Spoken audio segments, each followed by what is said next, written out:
No matter what I do, I always meet men who leave me once I don't give them sex. Women want to be my friend, but they never want to date me. I've tried everything to meet someone, but I've still never been in a godly relationship. If you feel like you keep getting the same relationship results, no matter what you try, here are 4 things God may be leading you to try so you can finally get a different outcome. Number 1, if you want different relationship results, start praying differently. We usually think of prayer as a way to change the Lord's movements in our lives, but really, prayer is more about giving God the time to change us through the time we spend in His presence. Sometimes we get stuck in a rut in our actions and relationships because we are stuck in a rut in our prayer lives. When we keep praying the same things over and over again, this causes us to do the same things over and over again. When you change your prayers,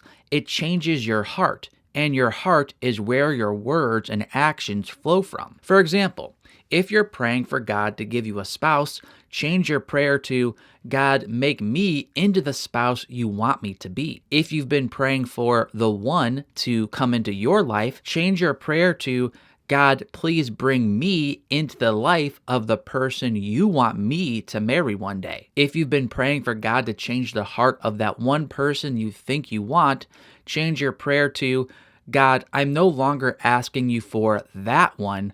I'm now asking you for the right one. As Jesus taught us to pray, and when you pray, do not heap up empty phrases as the Gentiles do, for they think that they will be heard for their many words. Do not be like them, for your Father knows what you need before you ask Him. Pray then like this, Our Father in heaven, hallowed be your name. Your kingdom come, your will be done on earth as it is in heaven. Number 2, if you want different relationship results, fail more. When I was a young person, I used to play hockey, and I remember the advice my coach gave me during one practice. He said, if you're not falling and missing shots in practice, you're not trying hard enough. His point was that to get better, you had to push yourself past the limit of what you are already good at. You have to push yourself far enough that you actually fail. Otherwise, you will never improve past the level you are at right now. This is a great principle for all of life and relationships. So many times, our goal for relationships is simply don't fail, don't get rejected, or don't get hurt. Instead of working towards success, we are working towards remaining safe. A successful day is one where we don't stick out, we don't draw attention to ourselves, and we find safety by disappearing into the mass of faces hiding themselves just like we are. Yes, when you separate from the herd, you are at a greater risk. But this is also the only way to get ahead of the herd too. I'm not saying we should be competing with others, but I am saying if you want uncommon results in life and relationships, you can't make it your goal to be common. Learn to embrace failure. And really, the trick is to stop looking at relationship rejections as failures. I consider sin a true failure. If it's not a sin, it's a different kind of failure. It's really just learning through trial and error. It's not a sin to say the wrong thing, to make a bad impression, or to express interest to someone who does not express it back. This is learning, growing, and searching for the right person God has for you. If you aren't willing to put yourself out there because you are so afraid of it not working out, you are guaranteeing yourself the same safe results over and over again. Number 3, if you want different results, change your subjective beliefs about dating. One problem Christians fall into is that they mistake man-made ideas as biblical truths. Some dating rules get taught to us when we are young and impressionable, and we file it wrongly in our hearts under God's way, when really it should be filed under a man-made idea. I'm not saying cultural and subjective methods of finding a spouse are sinful. A man-made idea is not automatically a bad idea. It's just dangerous to elevate these ideas and rules to biblical status,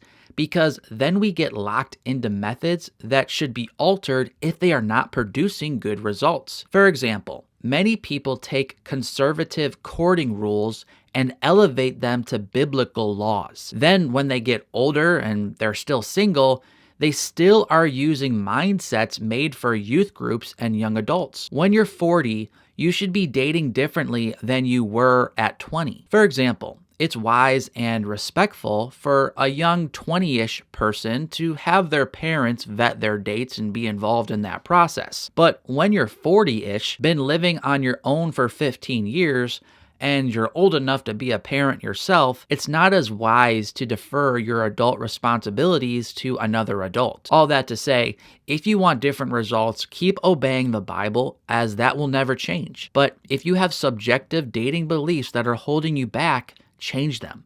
It's not unbiblical to try something different. As Jesus said, "So for the sake of your tradition, you have made void the word of God. You hypocrites. Well did Isaiah prophesy of you when he said, 'This people honors me with their lips, but their heart is far from me. In vain do they worship me, teaching as doctrines the commandments of men.'" And number 4, if you want different results, spend time with different types of people. If you've ever said something general about all men being a certain way, or all women being a certain way, this is actually a you problem and not a them problem. I don't care if you're saying something negative or positive. All women and men are not the same. Most men in this world just want to have sex before marriage, but not all men want this. If you are only meeting men like this, it's partly because you are only spending time with men like that. Most women in this world want a tall man who makes a lot of money. But not all women want this.